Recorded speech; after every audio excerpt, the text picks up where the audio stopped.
Thank you, everybody, for joining us back here at TekCapital's channel. We're sitting here once again with the Chief Executive Officer of TekCapital himself, Dr. Cliff Gross. Cliff, how are you holding up today?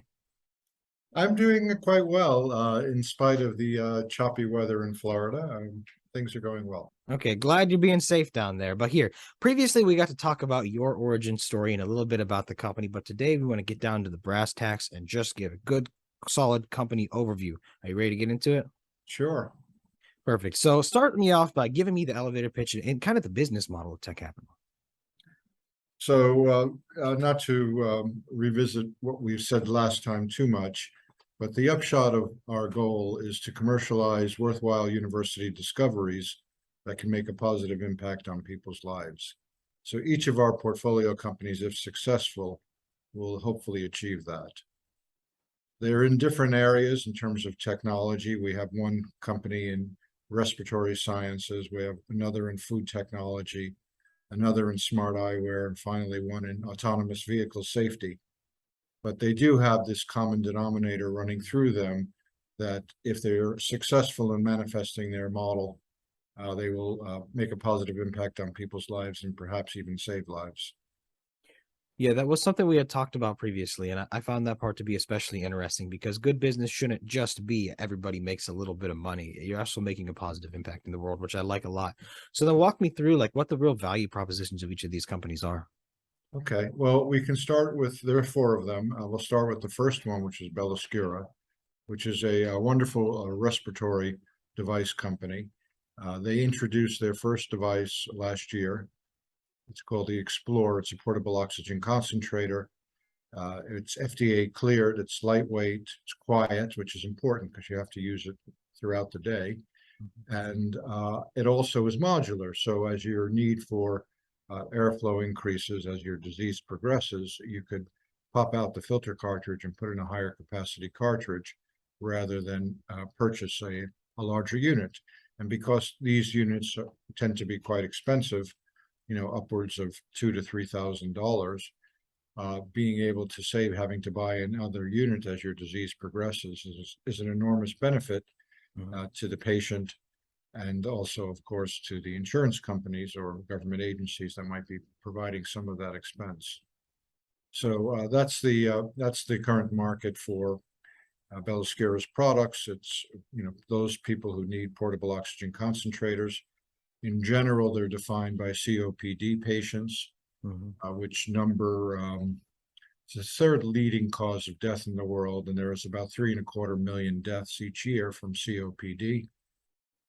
And a common treatment for those who have COPD is to get supplemental oxygen in the form of oxygen concentrators. So by creating a device that's more affordable over the lifetime of the patient, we think Belscura has made a remarkable contribution to the medical device business for pulmonary diseases. They did a flotation about a year and a half ago now, and they're doing quite well. They're ramping up production, and we think the future is quite bright for them if they're able to continue to execute their business model. For sure. I would say We own about 14% of that business. Okay. Yeah, I mean, healthcare is definitely an area that needs a lot of help in the world right now. It's one of those needs that will always exist, and we always need improvements on it. And the costs of equipment and such are one of the things that are really cost prohibitive, especially if somebody doesn't have any form of insurance whatsoever. So I think adding a touch of modularity to allow this equipment to be used more versatility wise is a great idea. All right, Cliff. So lead us on to the next one. The next company is Lucid, and it has an operating subsidiary in the US called Innovative Eyewear. Lucid makes smart eyewear, but smart eyewear that's prescription ready, that could adapt to any prescription or sunglass or blue light blocking format. So it's proper eyewear, but it's able to enable the user to connect to their digital life by basically being a Bluetooth headset as well as a pair of proper eyewear. And Lucid was the first to introduce Bluetooth prescription-ready eyewear. And they've gone far in just a few short years in terms of improving the quality of the product, the design of the product, the technological features of the product, which allow it to work quite a distance, up to 100 feet from your phone or Wow. other Bluetooth device. So we think that it's very promising, the market for smart eyewear, and innovative eyewear is producing many different variants, many different styles and sizes of smart eyewear to accommodate, the proclivities of the population. They also have some unique software called Verb, which allows you to basically, Verb is like a Twitter that you can operate with your voice through your glasses. So you can send and receive posts, you can listen to audio feeds, all with your voice, and you can keep your phone in your pocket, which is a good thing to do if you're on the go, or your hands are busy doing other things. So we think innovative eyewear is in a very promising space. The current size of the eyewear market in the U.S. is about $28 billion, and innovative eyewear is aiming to earn a piece of that over the next couple of years. So we think it's a very exciting business. They recently completed a flotation of innovative eyewear on the NASDAQ in the U.S. And so they have the resources for the time being to accelerate their go-to-market strategy. So we're very excited about the potential of innovative eyewear. And TekCapital owns approximately 71% of innovative eyewear. Yeah, you know what's interesting about that one is while our phones become more and more integral to our lives on the day to day, the only thing I have on me more than my phone is probably my glasses. So I kind of need that. So it makes sense to kind of blend the two there together a little bit. All right, Cliff, tell us what's next. Yeah. The third company is Microsalt. Microsalt is a purpose-built company designed to reduce excess sodium consumption in the population. As I'm sure you know, the leading cause of premature death in the world is cardiovascular disease. According to the WHO, approximately 17.9 million people die from cardiovascular disease each year. One of the major risk factors for cardiovascular disease is hypertension, high blood pressure. And one of the major causative factors that's controllable for high blood pressure is excess sodium consumption. Mhm. In the United States, the average American adult consumes approximately 3,400 milligrams of sodium a day, which is quite a bit above what the FDA and the American Heart Association recommends, which is 2,300 milligrams a day for a healthy adult. Mhm. If there's pre-existing conditions, often that's reduced to 1,500 milligrams a day or even less. So the strategy for Microsalt is to provide an all-natural, good-tasting sodium chloride salt that delivers all the flavor of salt that people enjoy, but with approximately half the sodium. And it works on basically any surface application of food, like snack foods, prepared foods, dried meats, things of that nature. So Microsalt is really a remarkable company because it has this patented process to produce salt crystals that are approximately 100 times smaller than typical table salt. And because the crystals are so small, they're able to dissolve very quickly. So they produce an overarching sense of saltiness in the brain. They taste saltier than they actually are because of the small crystal size and high dissolution rates. So Microsalt produced a line of potato chips with the salt called Salt Me Crisps, Ooh. and as proof of concept, and people really enjoyed them and wanted them, and they put them on Amazon, and they're selling well. And Kroger, which is the largest supermarket chain in the U.S., decided to onboard the Salt Me Crisps with made with Microsalt in their stores throughout the U.S. And others have followed suit. So now microsalted potato chips are now available in about 3,000 retail locations in the U.S. And all of this happened in the last 18 months, which is speedy by Yeah. most any measure. And now Microsalt has announced that they're rolling out disposable salt shakers with the Microsalt. So you'll be able to get them in supermarkets and other points of purchase later on this year. And what's really good about Microsalt is it tastes just like regular salt because it is regular salt, sodium chloride. But Yeah. the process by which it's made allows you to dial down the crystal size to a point where you have to use less in topical applications, and you could reduce sodium consumption in a pretty direct, albeit stealthy way. Yeah. The products taste the same as regular salt, but they have much less sodium, and so the cumulative sodium consumption, the excess sodium consumption, can really be reduced. So we're thrilled about the progress that they're making. They have a very experienced management team, and we are really delighted to see them go from strength to strength. We own approximately 73% of Microsalt Inc., which is the U.S. operating subsidiary of Microsalt Limited. We own basically all of, in the high 90% of Microsalt Limited, but 73% of the U.S. operating business.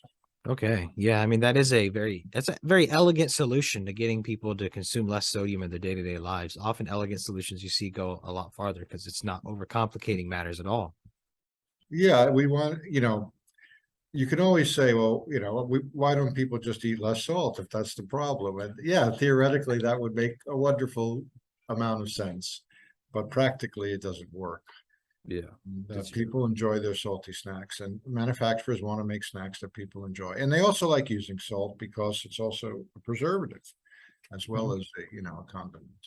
So we think it's a very good way to reduce excess sodium consumption. Agreed. All right. So walk me into what's next. Okay. So the other company that we haven't discussed is Guidant. And Guidant makes software that improves the safety of autonomous vehicles and delivery devices.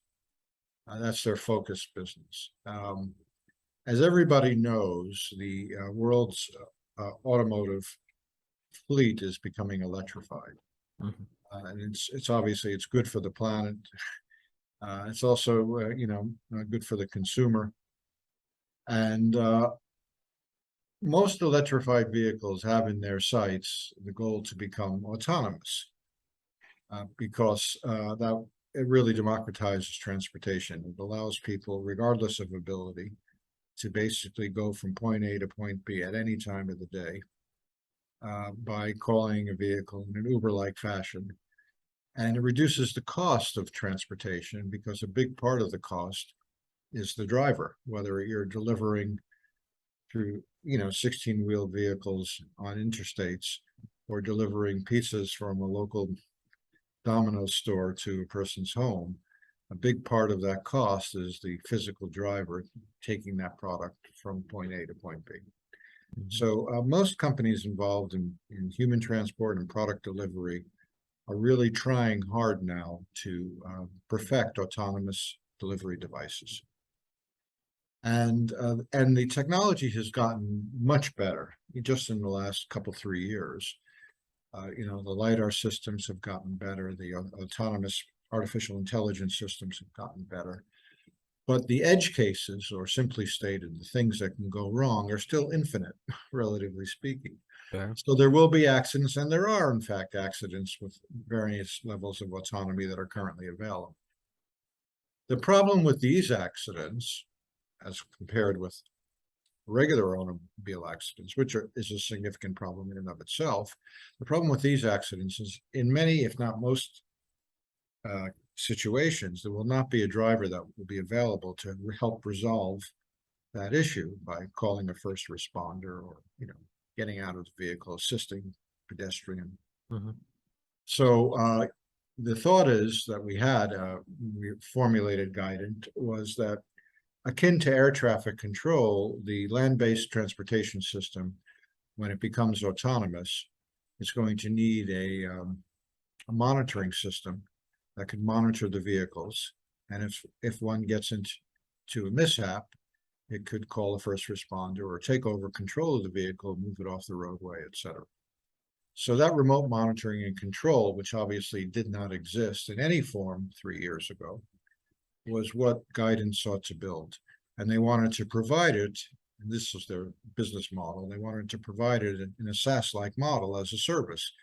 So it would have an agnostic interface, so any vehicle could hook up to it that was autonomous. And then on a monthly fee basis or on a fleet basis. The fleets would be billed for the remote monitoring and control sort of layer. So that's what Guidance sought to do, and they started modestly. They acquired one patent from a university in Florida, and then anyway, they're up to about 8 patents. Mhm. They brought on a very capable software hardware development team, and they built the first remote monitoring and control center in the state of Florida, and they demonstrated it in May of this year, 2022. A few months later, they won under a competitive bid by responding to an RFP, a contract to provide remote monitoring and control services to the city of Jacksonville's Transportation Authority. So that was their first piece of genuine remote monitoring and control business. And we're very excited. And now they're in discussions with numerous other companies, mobility solution providers, municipal transportation systems, vehicle companies to provide remote monitoring and control services. So we think they're on the very edge of a service that will be quite ubiquitous in the next few years. Yeah. Most vehicles will be electric, and most electric vehicles will be autonomous, or at least have the ability to be autonomous. And when they're autonomous, they will need to be remotely monitored. And in fact, the legislative environment has pretty much caught up to this. And ironically, in the state of Florida, which is just a happy coincidence because when we began Guidance, this law was not in place. But in the state of Florida, there is a law requiring, first of all, enabling you to operate autonomous vehicles if you register them and have them insured, but requiring, if there's no safety driver, which none of them are going to have in the future, that they are able to hook up telemetrically to a remote monitoring and control center. Yeah. And 7 other states have copied Florida already, and that was just promulgated about 2 years ago. And a number of other jurisdictions around the world have also copied Florida in that regard, including, country of Germany. And so we think in most places around the world in the future that permit the operation of autonomous vehicles and delivery devices, most of those places will require remote monitoring and control as an added layer of passenger and pedestrian safety. Yeah, very well said. It's kind of like applying some common sense safety to the future of the world, and I like it because the market size is just going to continue to grow faster and faster in both the public and private sides of things. And which seemed like the real icing on the cake, as you had said, regulation is going to kind of force people's hand into putting something like this in place, anyways. Yeah, we think so. And most people don't realize that the 8th leading cause of premature death in the world are auto accidents. And last year, 1.35 million people died from auto accidents, and about 50% of those individuals who were killed were pedestrians, cyclists, and motorcyclists. In other words, they were individuals outside of the vehicle. Yeah. So we think autonomous vehicles will reduce that number significantly, and we're not the only ones to think that. That's pretty well common knowledge. But we think that remote monitoring and control will reduce it even further. And when there is a mishap, it'll enable a faster response. And response time, when you have mishaps like that, are very important in terms of the quality of the outcomes. For sure. It was 100% important. But Cliff, you did a great job walking us through the portfolio companies here. And I want to turn the microscope back to TekCapital. And it seems like you guys sit in a really unique position. I don't really know any companies this side of the pond doing anything that you guys are doing. Is that correct? Yeah, to our knowledge, we view ourselves as a university technology incubator of sorts, publicly traded one, but an incubator.